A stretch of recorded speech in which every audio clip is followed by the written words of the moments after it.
اللہ الرحمن الرحیم الدرس الخامس، پانچواں سبق، وحدت و جمع، وحدت و جمع۔ آج ہم یہاں سے عربی کا معلم پڑھیں گے۔ وحدت ایک ہونا، جمع جمع ہونا۔ تعداد ظاہر کرنے کے لحاظ سے، گنتی کو ظاہر کرنے کے لحاظ سے تعداد عدد کی جمع ہے۔ تعداد ظاہر کرنے کے لحاظ سے عربی میں اسم تین قسم کا ہوتا ہے۔ ایک مفرد ہوتا ہے، مفرد ایک کو، دوسرا تثنیہ، تثنیہ دو کو، اور جمع دو سے زیادہ کو کہتے ہیں۔ اور یہ تثنیہ صرف عربی زبان میں آتا ہے۔ کتاب ایک کتاب، کتابانی دو کتابیں، جبکہ انگریزی، فارسی وغیرہ میں تثنیہ نہیں آتا۔ مثال کے طور پر بک ایک کتاب، اور جمع لاؤ گے تو بکس، بہت سی کتابیں۔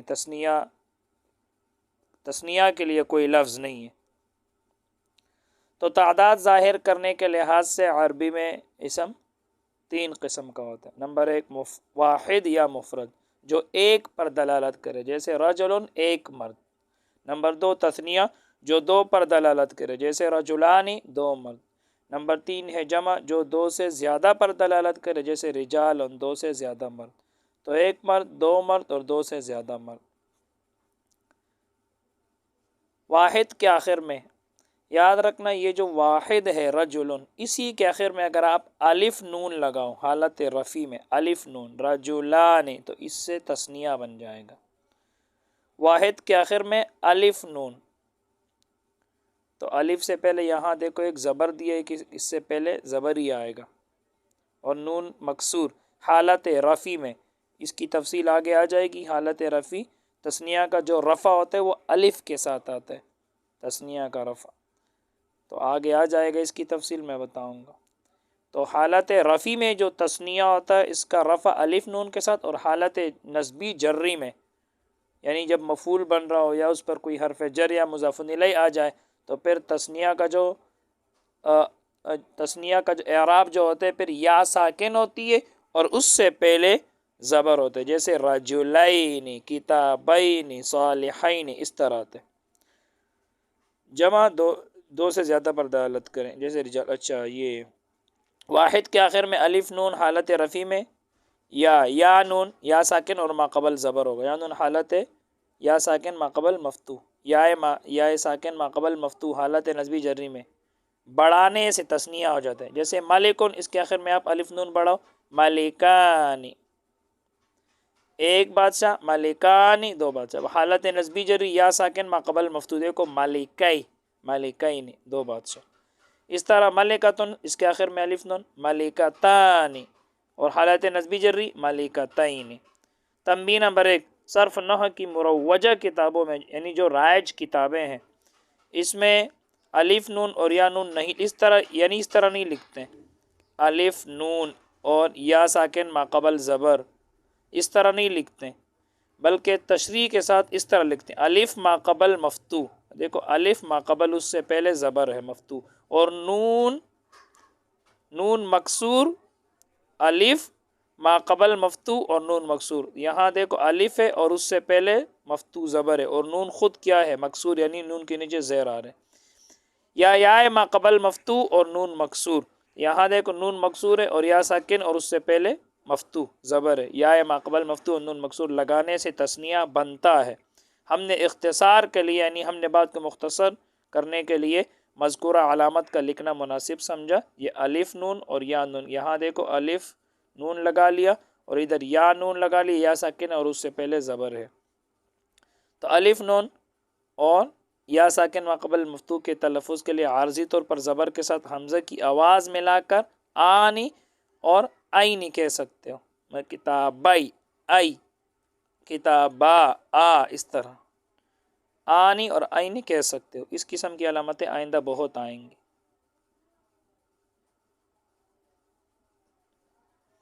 ہر جگہ اسی طرح تلفظ کر لیا کرو۔ نمبر تین ہے جمع کی دو قسمیں ہیں۔ نمبر تین ہے جمع۔ اب یاد رکھنا، جمع کی پہلا مفرد تھا، پھر تثنیہ، اب جمع کی باری آ گئی۔ جمع کی دو قسمیں ہیں، ایک ہے جمع سالم، اور ایک ہے جمع مکسر۔ جمع سالم نام سے ہی پتہ چل رہا، جمع سالم یعنی جس کا مفرد کا وزن سالم ہو، سلامت ہو، اس میں کوئی تغیر اور تبدیلی نہ آئی ہو، سالم، جمع سالم جس کے مفرد کا وزن سالم اور سلامت ہو، الجمع السالم۔ نمبر 2 ہے جمع مکسر، تو جمع کی 2 قسمیں، جمع سالم، جمع مکسر۔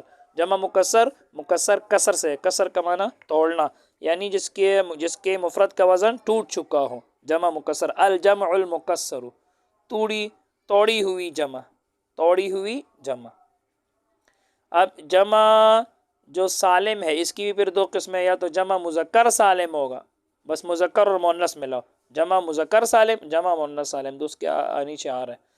جمع سالم وہ ہے جس میں واحد کی صورت سلامت رہ کر آخر میں کچھ اضافہ ہوا ہو، واحد کی صورت سلامت رہے اور آخر میں کچھ اضافہ کر لیا جائے، اس کی پھر 2 قسمیں، وہی جو میں نے بتا دیا، جمع مذکر سالم اور جمع مؤنث سالم۔ نمبر 1 مذکر جس کے آخر میں واو نون، واو ساکن ہوگا، ماقبل پیش ہوگا، واو اور ماقبل مضموم حالت رفع میں، اور حالت نصبی جری میں یا ساکن ماقبل مکسور ہوگا، مسلمی یین حالت نصبی جری میں بڑھائیں، جیسے مسلمون۔ اب دیکھو یہ جو مسلمون ہے یہ لفظ، اس کے آخر میں آپ واو نون بڑھاؤ تو مسلمون، کیونکہ واو ساکن ہوگا اس سے پہلے پیش آئے گا، تو مسلمون یہ جو لفظ ہے اس کے آخر میں اگر آپ واو نون بڑھاؤ تو مسلمون، ایک مسلمان مرد، مسلمان یا الف اگر آپ تثنیہ بناؤ تو مسلمان 2 مسلمان، مسلمون اس کے آخر میں جب آپ نے واو نون بڑھا دیا حالت رفع میں بہت سارے، اور حالت نصبی جری میں یا ساکن ما قبل مکسور تو مسلمین۔ دیکھو یہ جو مفرد کا وزن ہے مسلمون، اس میں کوئی تبدیلی نہیں آئی، تو مفرد کا وزن سالم رہ کر آخر میں اضافہ ہو گیا، میم کے بعد واو نون کا اضافہ ہو گیا۔ نمبر 2 ہے مؤنث جس کے آخر میں الف اور تا کا اضافہ ہو جائے اور الف سے پہلے زبر آئے گا حالت رفع میں، حالت رفع میں، یا آتن مسلماتن حالت نصبی جری میں، تو حالت رفع میں آتن اور حالت نصبی جری میں آتن، اس طرح ہوگا حالت نصبی جری میں۔ اب یہ جو مسلمون ہے اس کے آخر میں آتن بڑھاؤ، آتن، تو دیکھو مسلماتن یہ حالت رفع، دیکھو مسلمون یہ جو لفظ اس میں کوئی تبدیلی نہیں ہے بلکہ آخر میں اضافہ ہو گیا، جیسے مسلمون سے مسلماتن اور حالت نصبی جری مسلماتن۔ جمع مکسر وہ ہے جس میں واحد کی صورت ٹوٹ جاتی ہے، واحد کا جو وزن ہوتا ہے وہ ٹوٹ جاتی ہے یعنی بدل جاتی ہے، اس کے بنانے کا کوئی قاعدہ مقرر نہیں ہے جمع مکسر کا، کبھی تو کچھ حروف بڑھا گھٹا دیے جاتے ہیں، کبھی کچھ حروف کو بڑھا دیتے ہیں تو کبھی گھٹا دیتے ہیں، اور کبھی محض حرکات اور سکنات میں تغیر اور تبدل ہو جاتے ہیں، کبھی صرف زبر زیر پیش ساکن کی تبدیلی آ جاتی ہے، لفظ بدل جاتا ہے، صورت اس کی بدل جاتی ہے، جیسے نہرون سے دیکھو انہارون، ابھی دیکھو انہار یہ جمع مکسر ہے، اور جمع مکسر کیوں ہے؟ کیونکہ اس میں مفرد کا وزن ٹوٹ چکا، دیکھو مفرد کیا تھا نہرون، اب دیکھو شروع میں اضافہ ہو گیا انہار، اب دیکھو ہاں کے بعد الف آ گیا انہار، تو یہ جو مفرد کا وزن تھا نہرون یہ ٹوٹ چکا، نہرون سے نہارون۔ اسی طرح رجلن سے رجالن، دیکھو مفرد کا وزن کیا تھا رجلن، اب دیکھو اس میں تبدیلی آ گئی کہ جیم کے بعد الف آ گیا اور را کے نیچے زیر آ گیا، جیم کے بعد الف آ گیا رجال، تو مفرد کا وزن جو تھا رجلن وہ ٹوٹ چکا۔ اسی طرح وزیرن سے وزراء، یہاں دیکھو وزراء، وزیر واو زا یا را اس طرح تھا، اب ہو گیا وزراء، اور دیکھو مفرد کا جو وزن تھا وزیر وہ ٹوٹ چکا، کیونکہ وزراء را کے بعد الف آ گیا، زا کے بعد جو یا تھا وہ ختم ہو گیا، دیکھو مفرد کا وزن ٹوٹ چکا۔ اسی طرح کتابن، کتابن اس کی جمع مکسر آتی ہے کتبن، اب دیکھو کتاب کے بعد الف تھا، اب دیکھو جمع کتب یہاں الف گھٹ گیا، تو اوپر دیکھو کبھی تو کچھ حروف بڑھا دیتے ہیں کبھی گھٹا دیتے ہیں، تو اوپر نہر میں تو حروف بڑھایا کہ نہر کے بعد شروع میں حمزہ بڑھایا اور ہا کے بعد کڑا زبر بڑھایا انہار، اور یہاں دیکھو گھٹایا کتب، تو کتاب میں الف تھا مفرد میں اور جمع میں الف کو کیا کر دیا ختم کر لیا، تو کبھی حروف بڑھاتے ہیں کبھی گھٹاتے ہیں اور کبھی حرکات اور سکنات میں تغیر اور تبدل ہوتے ہیں، جیسے خاشابن، اس میں ابھی حروف اسی طرح ہے خاشین با، ادھر بھی دیکھو خشب اس کی جمع خشب آتی ہے یہاں بھی، لیکن زبر زیر پیش میں تبدیلی آ گیا، ادھر خشب اور ادھر دیکھو حرکات اور سکنات میں تبدیلی آ گئی خشب وغیرہ۔ جمع مکسر کا مفصل بیان سبق نمبر 9 میں ہو۔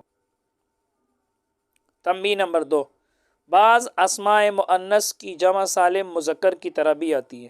کہتے ہیں بعض اسماء مؤنث کی جمع سالم مذکر کی طرح بھی آتی ہے، جیسے مثلا سنتن، سنتن سال کو کہتے ہیں، برس اس کی جو جمع سالم ہے وہ سنون سنین ہوتی ہے، سنون یا سنین۔ تو دیکھو سنتن تو ہے مؤنث، تو جمع سالم تو اس کا سنوات، سنوات بھی آتا ہے، سنوات اس کا، لیکن مذکر کی طرح بھی آتا ہے سنون سنین۔ تو سنون دیکھو آخر میں واو ما قبل مضموم، اور سنین دیکھو یا ساکن ما قبل مکسور، تو یہ جمع سالم مذکر کی طرح بھی آتا ہے۔ تو بعض اسماء مؤنث کی جمع سالم مذکر کی طرح بھی آتی ہے، جیسے یہاں آپ نے پڑھ لیا۔ تنبیہ نمبر 3، یاد رکھو تثنیہ اور جمع مذکر سالم کے آخر میں جو نون ہوتا ہے وہ نون اعرابی کہلاتا ہے۔ تثنیہ اور جمع مذکر سالم کے جو نون ہوتے ہیں رجلان، کتابان، اس کے آخر میں یہ جو نون ہے مسلمون، صالحون، کاتبون، یہ جو آخر میں نون آتا ہے اس کو نون اعرابی کہلاتا ہے۔ اور یاد رکھنا یہ کبھی گر بھی جاتا ہے، حالت مضاف ہونے کی حالت میں یہ گر جاتا ہے، اس کو نون اعرابی یہ نون اعرابی اس کو کہتے ہیں۔ نمبر 4، بعض اسماء واحد کی صورت میں ہوتے ہیں، بعض اسماء ایسے ہوتے ہیں کہ وہ واحد کی صورت میں ہوتے ہیں لیکن وہ ایک جماعت پر بولے جاتے ہیں، یعنی ایک پوری جماعت پر وہ اس کا اطلاق ہوتا ہے، تو ان کے واحد کے لیے کوئی لفظ نہیں ہوتا، ان کے واحد کے لیے کوئی لفظ نہیں ہوتا، اس لیے کہ در حقیقت جمع نہیں ہے، اس کا واحد کا لفظ اس لیے نہیں ہوتا کہ وہ حقیقت میں جمع نہیں ہے، ایسے اسم کو اس میں جمع کہتے ہیں۔ تو بعض اسماء واحد کی صورت میں ہوتے ہیں کیونکہ وہ ایک جماعت پر بولے جاتے ہیں، اور ان کے واحد کے لیے کوئی لفظ نہیں ہوتا، کیوں؟ اس لیے کہ وہ حقیقت میں جمع نہیں ہوتا، اس لیے کہ در حقیقت جمع نہیں ہوتا، ایسے اسم کو اس میں جمع کہتے ہیں، جیسے قوم۔ اب قوم جو ہے اس کا مفرد کوئی لفظ نہیں ہے اور یہ جمع بھی نہیں ہے، یہ ہے اس میں جمع، کیونکہ قوم کوئی ایک آدمی پر نہیں بولا بلکہ ایک پوری قوم، جتنا بھی ایک ملک میں جتنے لوگ ہوتے ہیں سب کو قوم کہتے ہیں، تو ایک جماعت پر یہ بولا جاتا ہے، جیسے قوم قوم۔ اسی طرح رہتن گروہ جماعت، تو رہتن بھی گروہ ایک جماعت پر بولا جاتا ہے اور بظاہر یہ مفرد لفظ ہے۔ تو اور یاد رکھنا ایک فائدہ آپ کو بتا رہے ہیں کہ عبارت میں ان کا استعمال عموماً جمع کی طرح ہوگا، جب اس کا استعمال ہوگا تو عبارت میں ان کا استعمال جمع کی طرح ہوگا، جیسے قوم صالحون نیک قوم۔ تو یہاں دیکھو یہ قوم موصوف ہے اور آگے دیکھو جو اس کی صفت آ رہی ہے صالحون، وہ کیا آیا؟ جمع۔ تو دیکھو عبارت میں اس کا استعمال جمع کی طرح ہوا، قوم موصوف ہے، آگے صالحون اس کی جو صفت آ گئی وہ جمع آ گئی۔